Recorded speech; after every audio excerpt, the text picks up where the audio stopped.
শিক্ষার্থী বন্ধু, আজকে আমরা এবিটিএ টেস্ট পেপারের সেট নাম্বার 6 পেজ নাম্বার 189 ইংরেজির প্রশ্ন ও উত্তর নিয়ে আলোচনা করব। অন্যান্য সেটগুলির মতোই প্রথমে আমরা আমাদের গল্পের বই থেকে নেওয়া গল্প ও কবিতার প্রশ্ন ও উত্তর নিয়ে আলোচনা করব। তারপর আনসিন প্যাসেজটির লাইন বাই লাইন অনুবাদ, ওয়ার্ড বাই ওয়ার্ড মিনিং তোমাদের সামনে তুলে ধরবো। তারপর সেই আনসিন থেকে দেওয়া প্রশ্ন উত্তর নিয়ে আলোচনা করব এবং তারপরে গ্রামার অ্যান্ড ভোকাবুলারির উত্তর করে দেব। আর শুধু উত্তর নয়, সেই গ্রামারের উত্তর এবং তার সঙ্গে সেই উত্তর করার কৌশল বা ট্রিকগুলিও তোমাদের সামনে আলোচনা করব, যেন তোমরা খুব সহজেই পরীক্ষায় গ্রামারের উত্তর করে আসতে পারো। এবং সবশেষে অবশ্যই রাইটিং স্কিলের প্রশ্ন এবং তার উত্তর তোমাদের সামনে তুলে ধরবো। তাহলে চলো আর কথা না বাড়িয়ে মূল আলোচনাটি শুরু করা যাক। কিন্তু তার আগে তোমাদের কাছে একটা ছোট্ট আবেদন, তোমরা যারা আমার চ্যানেলে প্রথম এসছো, চ্যানেলটি সাবস্ক্রাইব করা না থাকলে সাবস্ক্রাইব করে নাও। ফেসবুকে দেখলে ফেসবুক পেজটিও ফলো করে নিও। আর যদি ক্লাসটি ভালো লাগে তাহলে অবশ্যই লাইক করো এবং শেয়ার করে বন্ধু বান্ধবদেরকেও জানার সুযোগ করে দাও। রাইট? তাহলে চলো শুরু করা যাক। লক্ষ্য করো, প্রথমে আমাদের গল্প থেকে নেওয়া scene. It was the last time we shall be working with Bapu. এটা আমাদের পাসিং অ্যাওয়ে অফ বাপু, তোমাদের যে টেক্সটের লেসন 3 ওখান থেকে নেওয়া হয়েছে। আমি আর টেক্সট পড়ছি না, তোমাদের নিশ্চয়ই টেক্সট পড়া আছে। চলো প্রশ্ন উত্তর।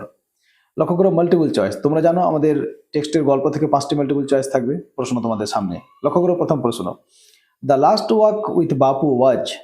বাপুর সঙ্গে শেষ হাঁটাটা ছিল painful. Next, the people tried hard in the thick crowd too. মানুষেরা সেই বিশাল জনতার ভিড়ের মধ্যে খুব কঠোর চেষ্টা করেছিল। কি চেষ্টা করেছিল? তাহলে number A will be the answer, touch Bapu's feet. বাপুর পাগুলি স্পর্শ করার চেষ্টা করেছিল। Next number 3, according to the ন্যারেটরের মতে বা বর্ণনাকারীর মতে, walking with Bapu had a, বাপুর সঙ্গে হাঁটার একটি ছিল, কি ছিল? তাহলে এটা উত্তর হবে ডিফারেন্ট মিনিং, একটা ভিন্ন অর্থ ছিল, একটা আলাদা অনুভূতি ছিল। Right? Next number 4, the people could not now accept the fact that. Fact মানে হচ্ছে সত্য ঘটনা, যে মানুষেরা এখন সেই সত্য ঘটনা বা সত্য ব্যাপারটাকে মেনে নিতে পারছে না। কোনটা সত্য ঘটনাকে? Gandhiji was never going to walk with them. Gandhiji আর কখনো তাদের সঙ্গে হাঁটবেন না। Next, the narrator comments that to walk is to make. Narrator মন্তব্য করেন যে হাঁটার অর্থ হচ্ছে, তাহলে এটা কি হবে? Slow progress.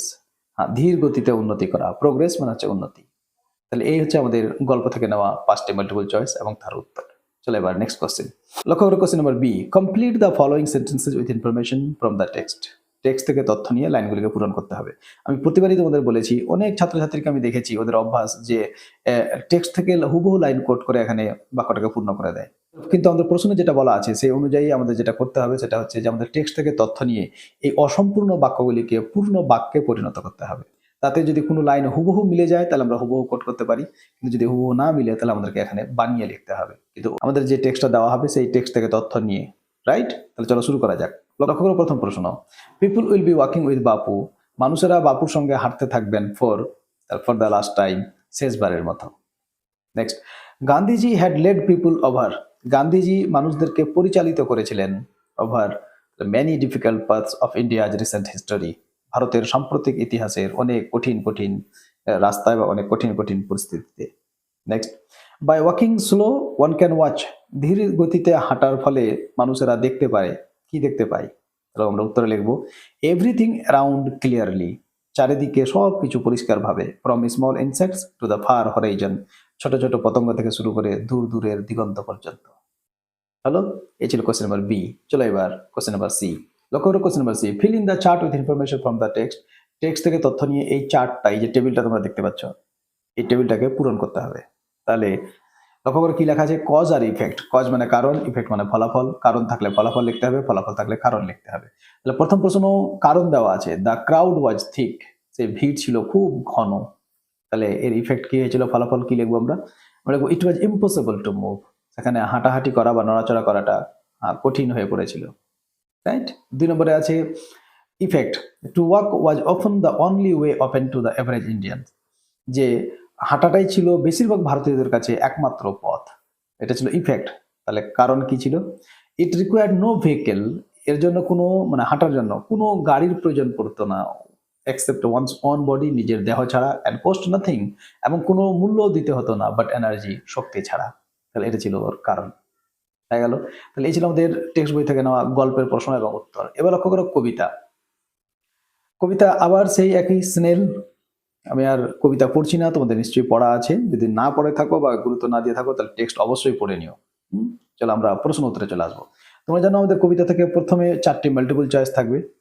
টোটাল 8 নম্বরের প্রশ্ন থাকবে, তার মধ্যে 4টা মাল্টিপল চয়েস, আর 4 নম্বরের জন্য প্রশ্ন থাকতে পারে, কজ ইফেক্ট থাকতে পারে, ট্রু ফলস সাপোর্টিং লাইন থাকতে পারে ইত্যাদি। তাহলে প্রথম multiple choice, the snail is not afraid of. শামুক ভয় করে না, কিসের ভয় করে না? তাহলে ফলিং, পড়ার ভয় করে না। আচ্ছা আমাকে বলো তো, ফলিং কেন হলো? ফল হলেই তো পারতো, অ্যাফেডেবল ফল, ফল মানে পড়ে যাওয়া, তাই কি না? ফলিং আইএনজি কেন লাগানো হলো? তোমরা যদি বলতে পারো তাহলে তোমাদের জন্য স্পেশাল গিফট থাকবে, রাইট? হ্যাঁ, স্পেশাল গিফট। আমাকে কমেন্ট করে জানাও যে এখানে ফলের সঙ্গে আইএনজি কেন লাগানো হলো, আইএনজি না লাগালে কি হতো? বুঝতে পারলাম? অবশ্যই কমেন্ট করে জানাও, দেখি তোমাদের কার কতটা দক্ষতা আছে।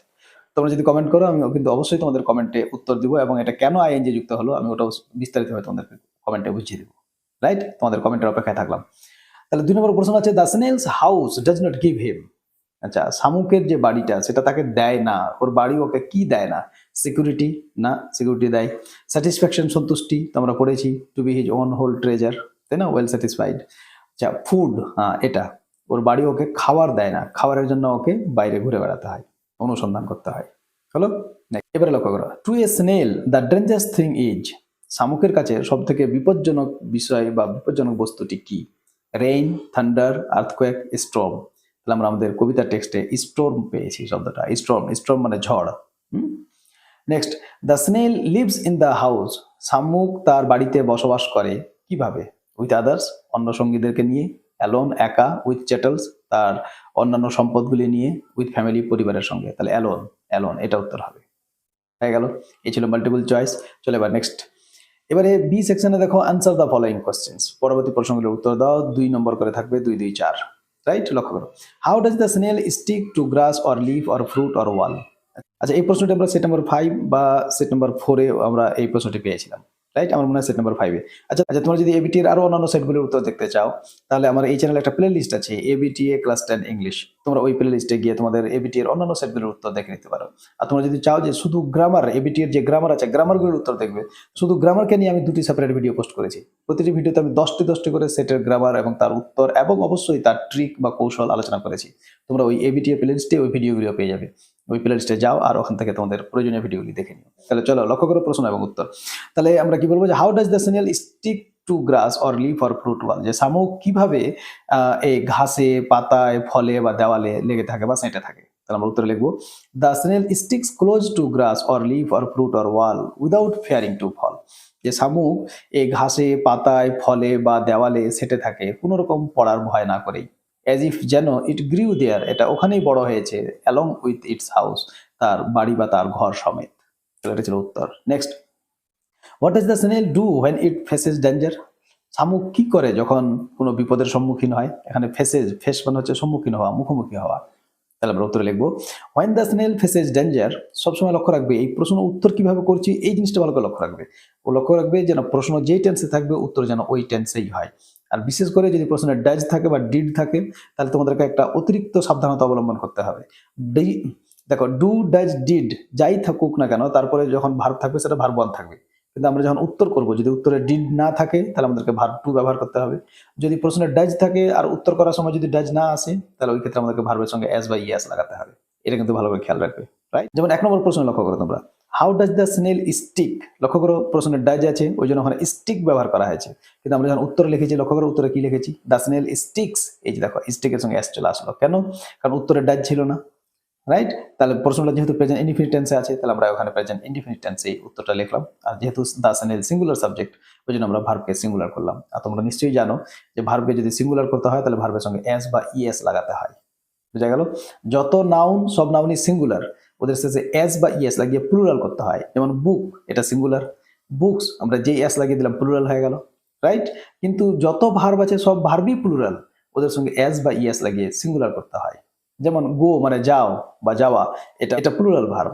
যেমন দে গো, তারা যায়, লক্ষ্য করো দে প্লুরাল, আমরা ভার্ব প্লুরাল ব্যবহার করেছি। কিন্তু আমরা যদি এই দে কে সরিয়ে হি লাগিয়ে দিই তখন আমাদের কি করতে হবে, গোজ করতে হবে, হি গোজ। কেন? কারণ হি সিঙ্গুলার, ওই জন্য আমরা ভার্বের সঙ্গে ইএস লাগিয়ে ভার্বটাকে সিঙ্গুলার করলাম, গোজ। তাহলে বুঝতে পারলাম কি মনে রাখবো আমরা, যত নাউন সব নাউন সিঙ্গুলার, তার শেষে এস বা ইএস লাগিয়ে প্লুরাল করতে হয়। কিন্তু যত ভার্ব সব ভার্বই প্লুরাল, ভার্বের শেষে এস বা ইএস লাগিয়ে সিঙ্গুলার করতে হয়। বাকি তাহলে আমরা এই দ্বিতীয় প্রশ্নের উত্তর কি লিখবো, when the snail faces danger, যখন শামুক কোনো বিপদের সম্মুখীন হয় বা মুখোমুখি হয়, it shrinks into its house with much displeasure. এটি তার বাড়ির মধ্যে গুটিয়ে যায় বা ঢুকে যায় খুব নিরানন্দের সহিত বা খুব বিরক্তির সহিত, অ্যান্ড হাইড সিকিউরলি উইদিন ইট, এবং ওর মধ্যে গোপন হয়ে যায় বা লুকিয়ে যায়। হয়ে গেল। চলো নেক্সট। এবারে লক্ষ্য করো আনসিন। চলো প্রথমে আনসিন প্যাসেজটাকে ভালোভাবে বোঝার চেষ্টা করি। আমি প্রতিটি লাইনের অনুবাদ, প্রতিটি গুরুত্বপূর্ণ শব্দের অনুবাদ মানে তোমাদের সামনে তুলে ধরছি। তোমরা আনসিন প্যাসেজটিকে ভালোভাবে দেখো, বোঝার চেষ্টা করো, এবং তারপর আমরা প্রশ্ন উত্তর নিয়ে আলোচনা করবো। তোমাদের অনেককেই আমি দেখেছি তোমরা আনসিনে গুরুত্ব দিচ্ছে না, কিন্তু আমি তোমাদের প্রতিটি সেটে বলেছি যে আনসিনেই সব থেকে বেশি গুরুত্ব দেওয়া উচিত, কারণ সিন তো আমাদের বই থেকেই থাকবে। আনসিন কোথা থেকে দিবে আমরা জানি না, কিন্তু এই আনসিন থেকে আমাদের টোটাল 28 নম্বরের প্রশ্ন থাকে, তাই না? 20 নম্বরের প্রশ্ন সরাসরি এখান থেকে থাকে, আর 8 নম্বরের 4টা সিনোনিম ওই যে গ্রামারে ফ্রেজাল ভার্বের পরে দেওয়া থাকে, টোটাল 28 নম্বর। ওই জন্য আনসিন খুব ভালোভাবে আমাদের গুরুত্ব সহকারে দেখতে হবে এবং বোঝার চেষ্টা করতে হবে এবং প্র্যাকটিস করতে হবে। বোঝা গেল? কারণ পরীক্ষার 1/3, 3/1 নাম্বার আনসিন থেকেই থাকবে। তাহলে চলো শুরু করা যাক। লক্ষ্য করো, আর তোমাদের কারো যদি মনে হয় যে টেক্সট পড়ার দরকার নেই, তাহলে তোমরা একটু ভিডিওটাকে এগিয়ে নিয়ে প্রশ্ন উত্তর দেখে নিতে পারো, রাইট? তাহলে চলো শুরু করছি। Sunita Williams, a NASA astronaut of Indian descent. Astronaut মানে হচ্ছে মহাকাশচারী, আর ইন্ডিয়ান ডিসেন্ট, ডিসেন্ট মানে এখানে বংশোদ্ভূত, ভারতীয় বংশোদ্ভূত। তাহলে মানেটা কি হলো? ভারতীয় বংশোদ্ভূত নাসার মহাকাশচারী Sunita William made a remarkable return, অসাধারণভাবে বা উল্লেখযোগ্যভাবে ফিরে এসেছে টু আর্থ, পৃথিবীতে, অন মার্চ 1825, 18 মার্চ 2025 সালে। After spending 9 months aboard the international space station ISS, আন্তর্জাতিক মহাকাশ স্টেশনে ISS এ টানা 9 মাস কাটানোর পর। রিমার্কেবল মানে উল্লেখযোগ্য বা অসাধারণ, অ্যাবোর্ড মানে ভিতরে অবস্থান করা বা বোর্ডে অবস্থান করা, ইন্টারন্যাশনাল স্পেস স্টেশন মানে আন্তর্জাতিক মহাকাশ স্টেশন, আর আর তেমন গুরুত্বপূর্ণ শব্দ নেই। নেক্সট, হার জার্নি ব্যাক হোম, তার বাড়ি ফেরার যে যাত্রা, ওয়াজ এ টেস্টামেন্ট। টেস্টামেন্ট আন্ডারলাইন করতে পারো তোমরা। আনসিন পড়ার সময় আমি তোমাদের বলেছি, প্রথমবার আনসিন পড়ার সময় যত গুরুত্বপূর্ণ শব্দ পাবে, যত অজানা শব্দ পাবে, যত নাম, যত তারিখ, সংখ্যা এগুলো পাবে, এগুলোকে অবশ্যই আন্ডারলাইন করে নিতে হবে। তাহলে যখন আমরা প্রশ্ন উত্তর করব, তখন আমাদের প্রশ্ন উত্তর করার সময় এগুলি সুবিধা হবে। তাহলে টেস্টামেন্ট মানে হচ্ছে প্রমাণ বা সাক্ষ্য।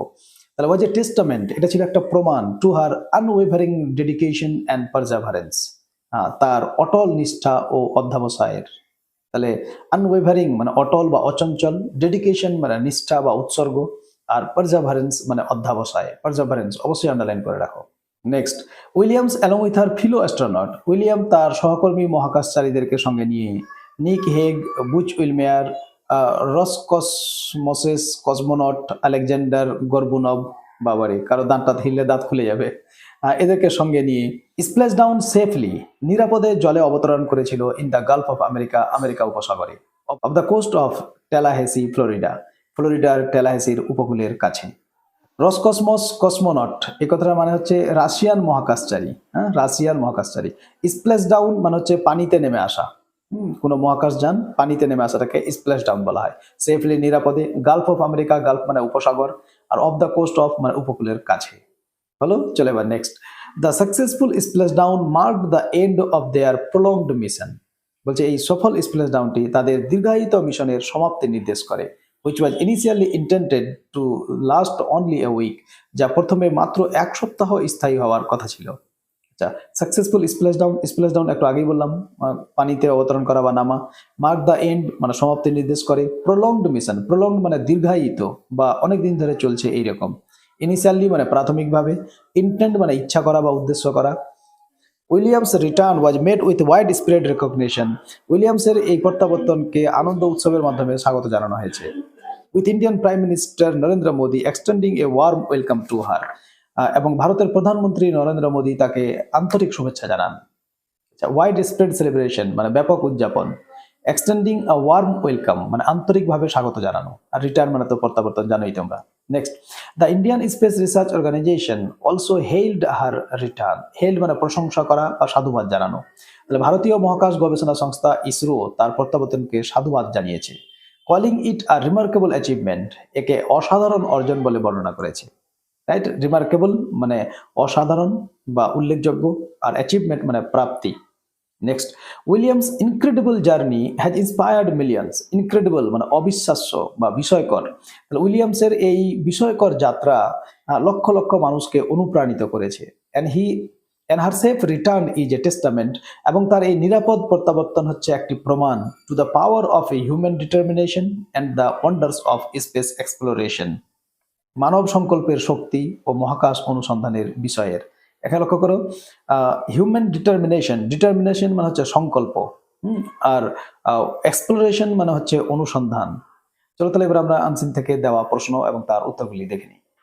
লক্ষ্য করো, প্রথমে মাল্টিপল চয়েস। তোমরা নিশ্চয়ই এতদিনে বুঝে গেছো যে আমাদের আনসিন থেকে 6টি মাল্টিপল চয়েস থাকবে। লক্ষ্য করো, প্রথম প্রশ্ন, Sunita Williams return from space in, Sunita William মহাকাশ থেকে ফিরে এসেছিলেন মার্চ 2025।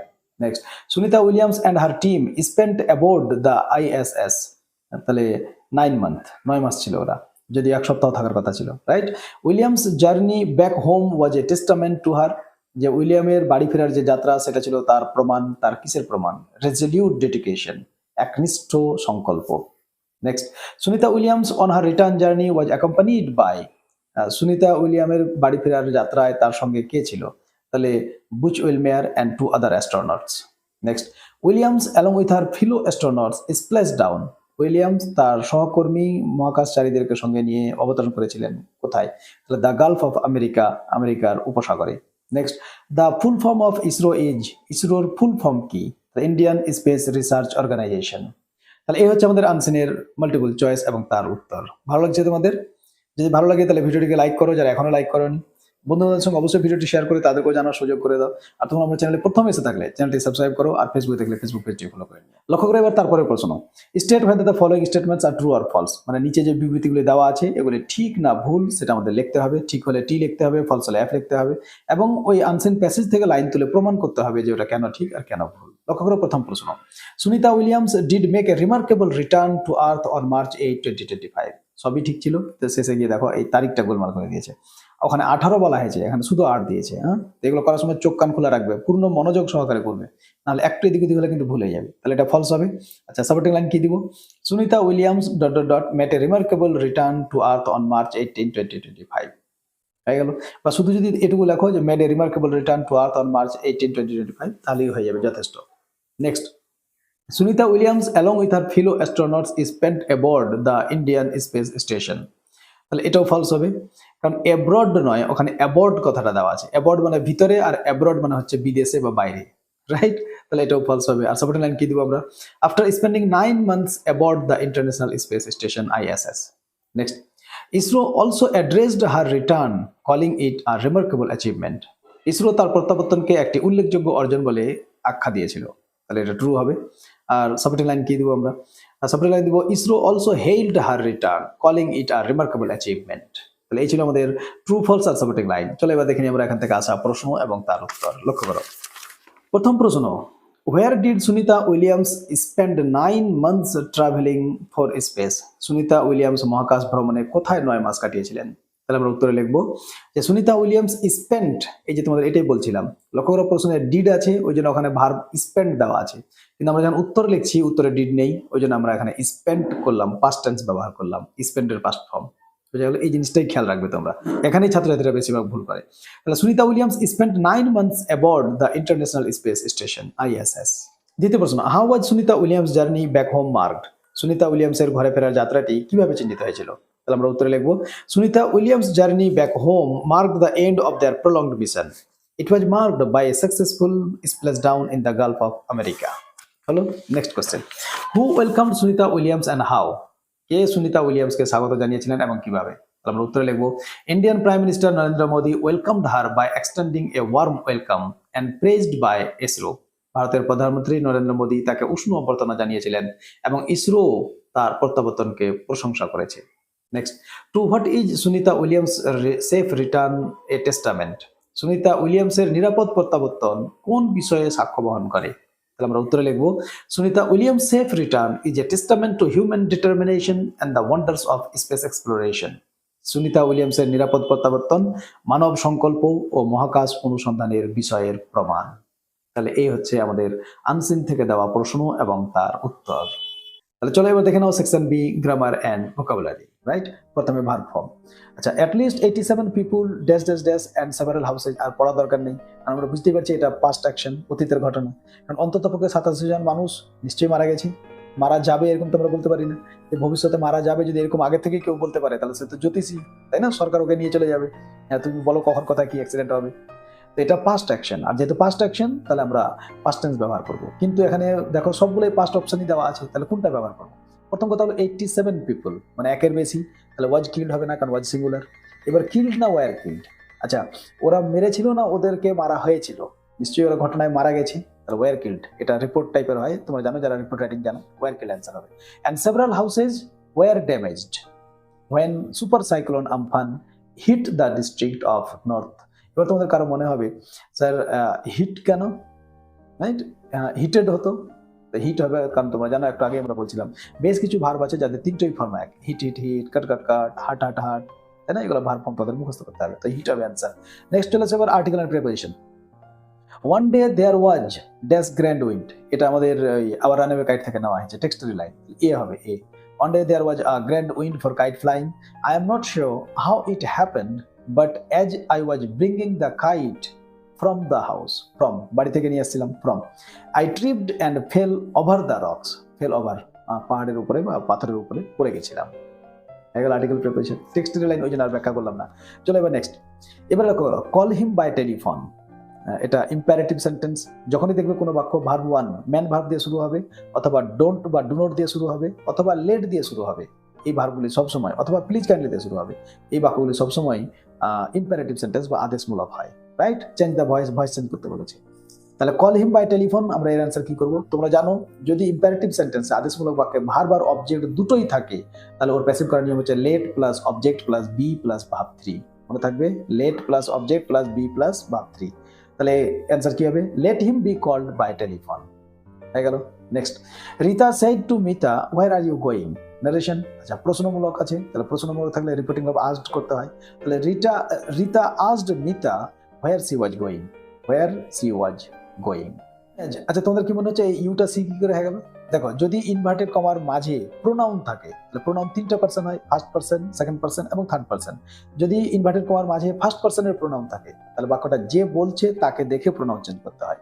আর যদি সেকেন্ড পার্সন থাকে তাহলে বাক্যটা যাকে বলা হচ্ছে, যেমন এখানে রিতা কাকে বলছে? মিতাকে বলছে, তাহলে যাকে বলছে তাকে দেখে চেঞ্জ করতে হবে। তাহলে লক্ষ্য করে এখানে ইউ আছে, ইউ সেকেন্ড পার্সন, তাহলে যাকে বলছে কাকে? মিতাকে, মিতাকে একজন মেয়ে, তাহলে আমরা মেয়ের বদলে এখানে দেখো সি প্রোনাউন ব্যবহার করলাম। তবে প্রোনাউন চেঞ্জ করার সময় একটা জিনিস মনে রাখতে হবে যে প্রোনাউন তো যে বলছে আর যাকে বলছে তাকে দেখে আমরা চেঞ্জ করব, কিন্তু যার বদলে প্রোনাউনটা বসাচ্ছি ওই প্রোনাউনটা যেই ফর্মে থাকবে আমরা তার পরিবর্তে ব্যবহৃত প্রোনাউনটাও ওই একই ফর্মে আমরা লিখবো। বোঝা গেল না? প্রত্যেকটা প্রোনাউনের 5টা করে ফর্ম হয়, যেমন আই এটা subject, me object, my possessive adjective, mine possessive pronoun, আর মাইসেলফ রিফ্লেক্সিভ প্রোনাউন। দেখো এক একটা প্রোনাউনের 5টা করে ফর্ম। তাহলে ডাইরেক্ট স্পিচে ইনভার্ট করার মধ্যে যে প্রোনাউনটা যেই ফর্মে থাকবে আমরা ওর পরিবর্তে যে প্রোনাউনটা ব্যবহার করবো ওটা ওই ফর্মেই রাখবো, অর্থাৎ প্রোনাউনটা পাল্টাবে, ফর্মটা পাল্টাবে না। লক্ষ্য করে এখানে ইউ সাবজেক্ট ছিল, আমরা সি সাবজেক্ট ফর্ম ব্যবহার করেছি। আশা করি বুঝে গেছো। আর যদি ইনভার্টেড করার মাঝে থার্ড পার্সনের প্রোনাউন থাকে, থার্ড পার্সন মানে আমি, আমরা, আই, উই এবং ইউ, এই তিনটি প্রোনাউন বাদ দিয়ে পৃথিবীতে যত প্রোনাউন আছে বা যত শব্দ আছে সবই থার্ড পার্সন। যদি থার্ড পার্সন থাকে তাহলে ইনডাইরেক্ট করার সময় চেঞ্জ করতে হয় না। হয়ে গেল? আশা করি বুঝে গেছো। চলো next. As soon as I reach the station the train left. As soon as আমি ইতিমধ্যে ব্যাখ্যা করেছি, আর ব্যাখ্যা করছি না।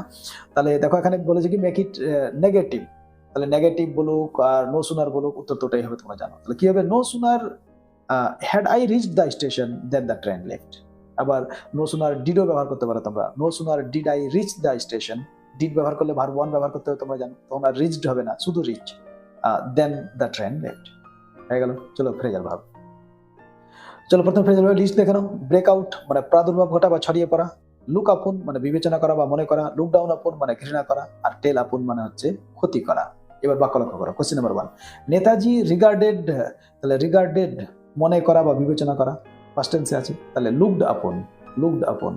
2 নম্বর, ওভার ইটিং এফেক্টস, এফেক্ট মানে ক্ষতি করা, এস যুক্ত আছে, তাহলে টেলস আপন, টেলস, টেলের সঙ্গে আমরা এস যুক্ত করে দিলাম। Number 3, COVID-19 spread. আচ্ছা, স্প্রেড এরও তিনটেই ফর্ম এক, স্প্রেড স্প্রেড স্প্রেড। তাহলে এটা পাস্ট ফর্মে আছে কারণ কোভিড-19 সিঙ্গুলার, যদি প্রেজেন্টে থাকতো তাহলে এস যুক্ত হতো, রাইট? তাহলে সাবজেক্ট সিঙ্গুলার কিন্তু ভার্বের সঙ্গে এস যুক্ত নেই, মানে এটা বোঝাই যাচ্ছে যে এটা পাস্ট টেন্সে আছে।